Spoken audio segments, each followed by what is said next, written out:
प्रेम ऊपर वाले का दिया हुआ अनमोल उपहार है और जिस व्यक्ति को यह नसीब होता है उसे जीते जी स्वर्ग प्राप्त हो जाता है। लेकिन कुछ ऐसी भी प्रेम कहानियां हैं जो एक तरफा आगे बढ़ती है। कुछ को उनकी मंजिल मिल जाती है और कुछ बदनसीबी के गलियारों में भटक जाते हैं। इसी से प्रेरित होकर भूत की प्रेम कहानी हॉरर लव स्टोरी लिखी गई है। एक बहुत ही बड़ा कॉलेज होता है जहाँ कई शहरों और गांवों के बच्चे पढ़ते हैं और उन्हीं बच्चों में एक आशा नाम की लड़की भी थी जो विज्ञान की छात्रा थी। आशा बहुत ही सरल स्वभाव की थी।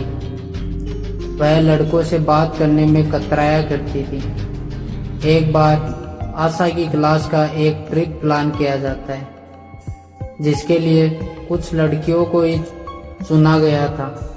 एक बहुत ही पुरानी गुफा है जिसके निर्माण में नायाब कारीगरी से की गई थी और उसके विज्ञान को समझने के लिए कॉलेज की विज्ञान संस्करण से जुड़ी हुई छात्राओं को ट्रिप के लिए शामिल किया जाता है जिसमें कुल 16 लड़कियों को जगह दी जाती है और आशा भी उन्हीं में से एक थी। ट्रिप में चयन होने से आशा को प्रोत्साहन मिलता है। वह विज्ञान से जुड़े शोध करने के लिए पहले से इच्छुक थी और वह ट्रिप के लिए तैयार हो जाती है।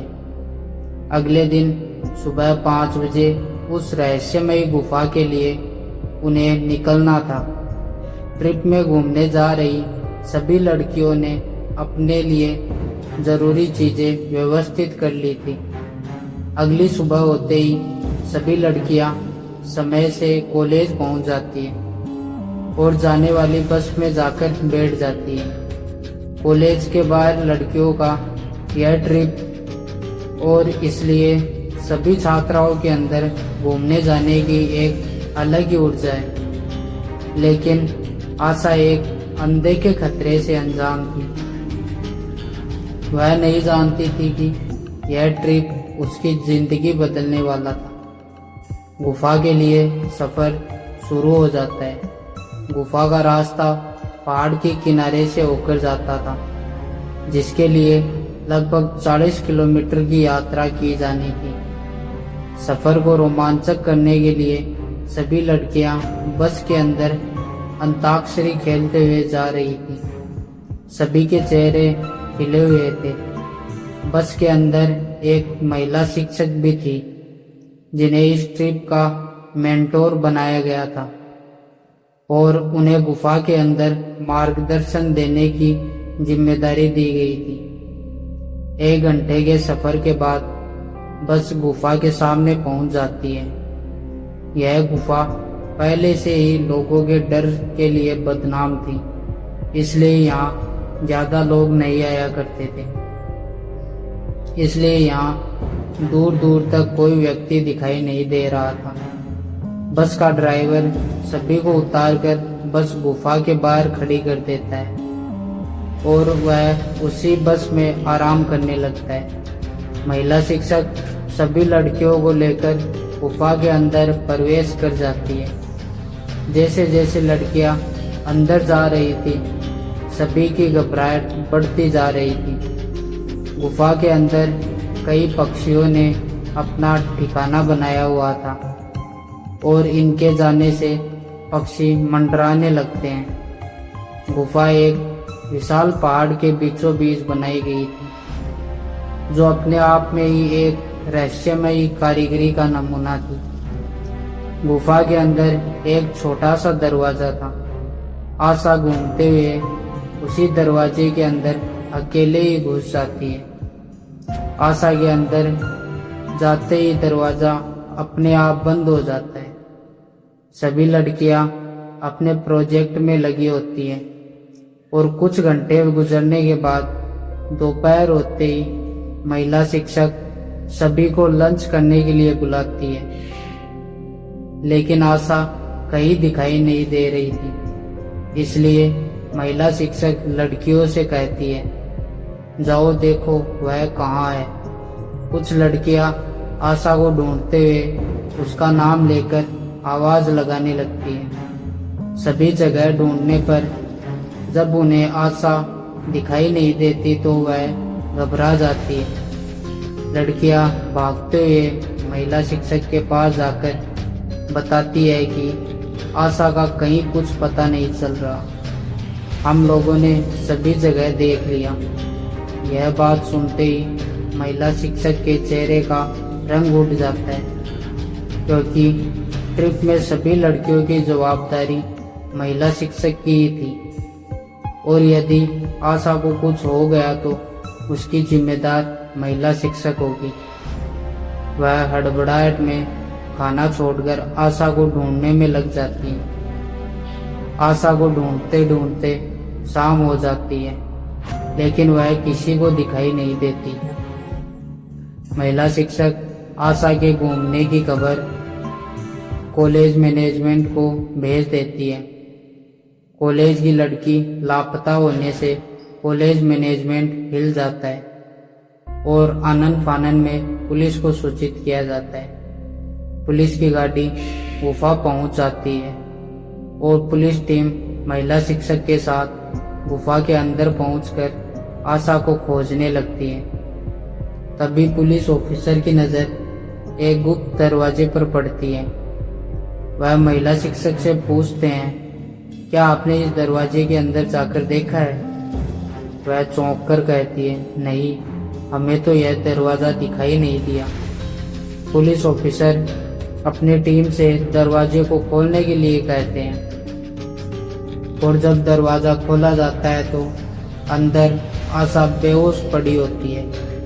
महिला शिक्षक आशा के चेहरे में पानी डालती है और उसे उठाने का प्रयास करती है। कुछ मिनटों में आशा धीरे से अपनी आंखें खोलती है और अपने शिक्षक से कहती है, मैडम, हम कहाँ हैं? महिला शिक्षक आशा को सारी बात बताती है और उसे अपने साथ ले जाकर बस में बैठा लेती है। आशा के गुम हो जाने से लड़कियों का कॉलेज ट्रिप फीका पड़ जाता है। क्लास की सभी लड़कियां सोच रही थी कि आखिर आशा उस कमरे में बेहोश क्यों हुई। आशा से कई बार पूछने पर भी उसे कुछ याद नहीं रहा था और अगले ही दिन गुफा से जुड़ी जानकारियों के आधार पर कॉलेज में वैकल्पिक परीक्षा होनी थी और यह परीक्षा उत्तीर्ण करना अनिवार्य था। लेकिन आशा तो गुफा के अंदर बेहोश हो चुकी थी।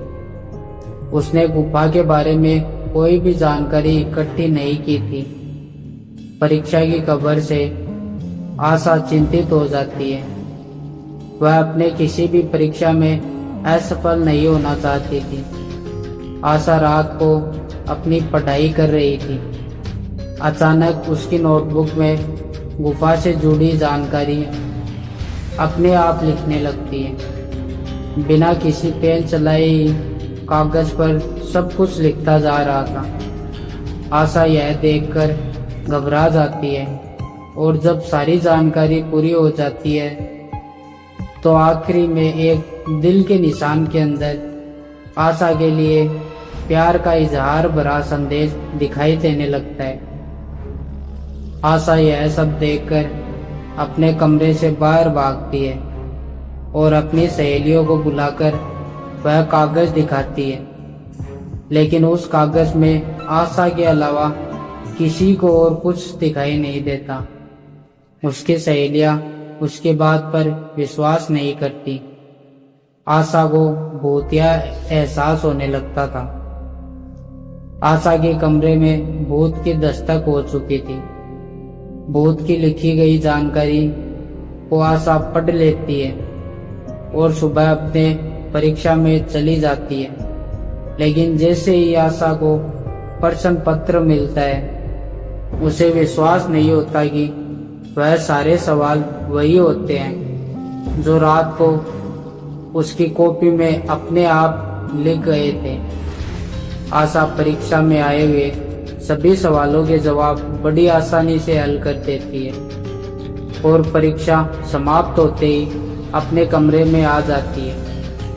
आशा का दिमाग रात के उस संदेश पर ही टिका होता है जो किसी प्रेमी का प्रेम पत्र लग रहा था। आशा अपने कमरे में अकेली बैठी कुछ सोच रही होती है। उसी समय कमरे की दीवारों पर बड़े बड़े अक्षरों में आई लव यू आशा लिख जाता है।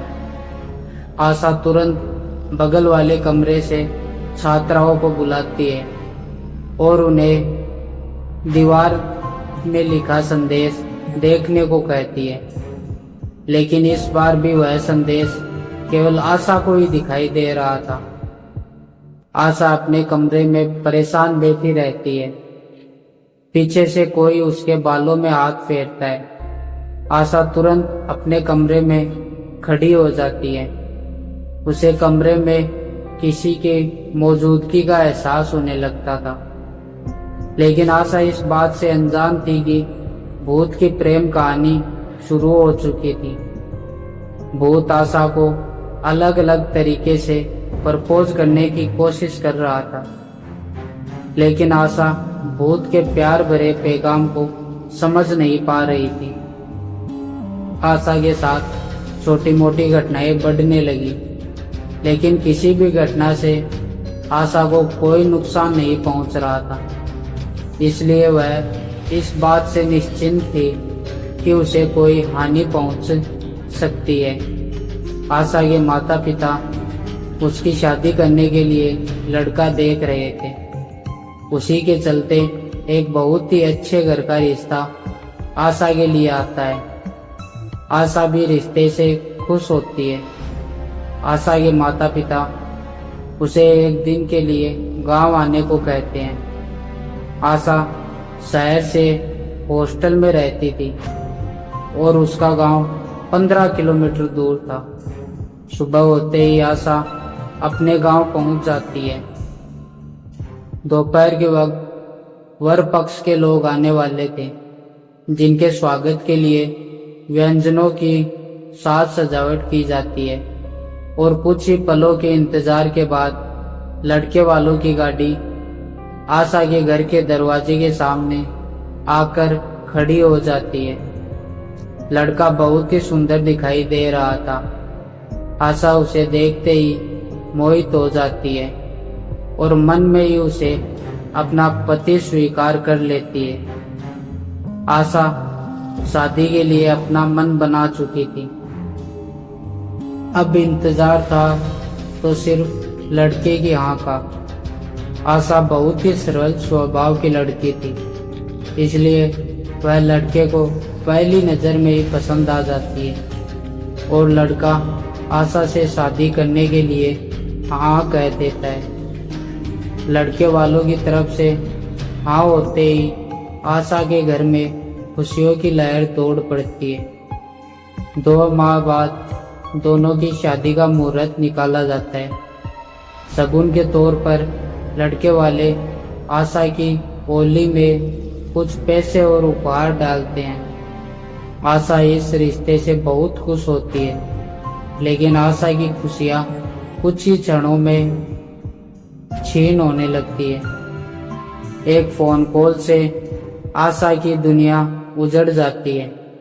जैसे ही उसे पता चलता है कि जिस लड़के से रिश्ता तय हुआ था, कुछ ही दूर जाने के बाद उसकी गाड़ी का एक्सीडेंट हो गया है और उस लड़के की मौत हो चुकी है। शादी होने के पहले ही आशा का दूल्हा उससे छिन गया था, क्योंकि एक ऐसी अदृश्य शैतानी ताकत है जो नहीं चाहती कि आशा किसी और के रिश्ते में बंधे। आशा के ऊपर भूत की दहशत के बादल मंडराने लगते हैं। आशा को हल्की सी सनसनाहट के साथ कुछ अजीब आवाजें सुनाई दे रही, जिसमें उसे दोबारा उसी गुफा में आने को कहा जाता है जहां से आशा के पीछे वह भूत पड़ा था। आशा पूरी तरह सम्मोहित होकर उसी गुफा की तरफ अकेले जाने का फैसला करती है। आशा अपने घर से कॉलेज के नाम पर निकल जाती है, लेकिन वह सीधे गुफा की तरफ जा रही बस में बैठ जाती है और 2 घंटे के सफर के बाद वह गुफा के सामने पहुंच जाती है। गुफा के अंदर प्रवेश करते ही आशा को सामने एक भूतिया प्रतिबिंब नजर आता है जो आशा की तरफ गुलाब का फूल लेकर बढ़ रहा था। आशा अपनी जगह में मोम के पुतले की तरह खड़ी हो जाती है। आशा अपनी मानसिक चेतना खो देती है और उसी समय वह भूत आशा के सामने आकर अदृश्य हो जाता है और आशा जोर जोर से हंसने लगती है और थोड़ी ही देर में उसकी आंखें बंद हो जाती है और जैसे ही वह आंख खोलती है वह एक अलग ही दुनिया में पहुंच जाती है। आशा एक भूत के बाहों में बाएं डालकर खूबसूरत मौसम का लुत्फ उठा रही थी। आशा को ऐसा लग रहा था कि जैसे उसे स्वर्ग मिल गया हो। आशा इस माहौल को कभी खत्म नहीं होने देना चाहती और देखते ही देखते आशा को इसी माहौल में रहने की आदत हो जाती है और वह हमेशा हमेशा के लिए अपनी ही दुनिया में भूत की प्रेम कहानी का सार बन जाती है। आशा को इस माहौल में रहते हुए कई साल गुजर चुके होते हैं। दरअसल उस दिन के बाद आशा अपनी मानसिक संतुलन खो चुकी थी। कई जगह उसका इलाज करवाने के बाद जब उसकी दिमागी हालत में सुधार नहीं हुआ तो उसके परिवार वालों ने उसे पागल खाने में भर्ती करा दिया था। लेकिन वह आज भी अपने प्रेमी भूत के साथ प्यार के समंदर में गोते लगा रही है। आशा के इसी भूतिया रहस्य के साथ यह कहानी समाप्त हो जाती। तो दोस्तों, अगर वीडियो पसंद आया हो तो लाइक करें और कमेंट में ज़रूर बताएं क्या आपको ऐसी कहानियाँ पसंद है और हमारे चैनल को सब्सक्राइब करना ना भूलें। मिलते हैं अगली किसी वीडियो में मज़ेदार कहानी के साथ। तब तक के लिए धन्यवाद।